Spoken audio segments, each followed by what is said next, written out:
Si tu ne maîtrises pas ton sujet, ça ne vaut pas la peine de te lancer dans la formation,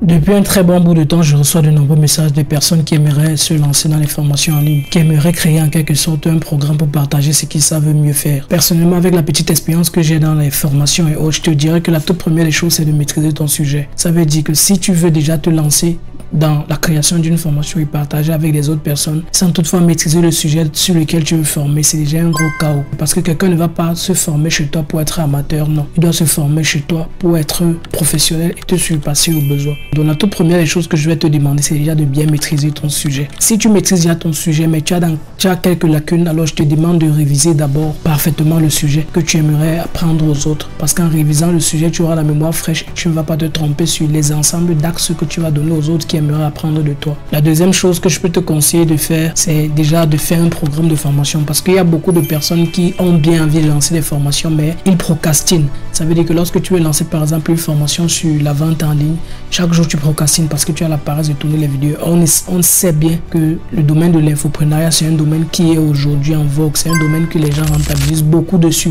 La raison pour laquelle, si tu as une compétence, tu aimerais partager ou bien vendre à des personnes, applique-toi et bats-toi à donner le meilleur dans ce contenu. N'oublie surtout pas, si tu ne maîtrises pas ton sujet, ça ne vaut pas la peine de te lancer dans la formation. Si tu n'as pas un programme, tu es mort parce que tu ne vas pas savoir quel fil tenir pour pouvoir arriver dans ton objectif, à ton but.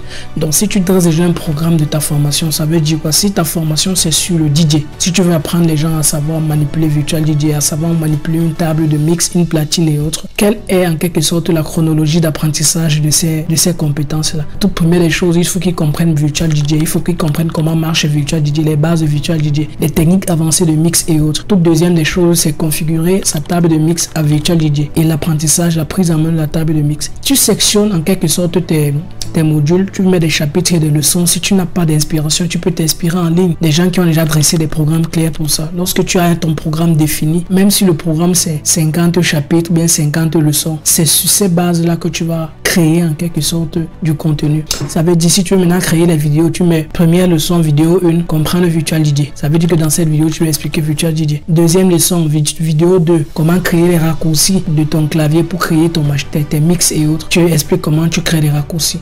Leçon 3, comment faire les cales, comprendre le tempo. Tu expliques le tempo dans la vidéo 3, c'est comme ça. Et pour ça, tu as besoin de t'enregistrer et d'enregistrer ce que tu fais à l'écran. Pour t'enregistrer, si tu as besoin d'une caméra, tant mieux, tu peux t'enregistrer avec ton téléphone. Et pour enregistrer l'écran, je te conseille de travailler avec Bandicam, qui est un logiciel très léger et très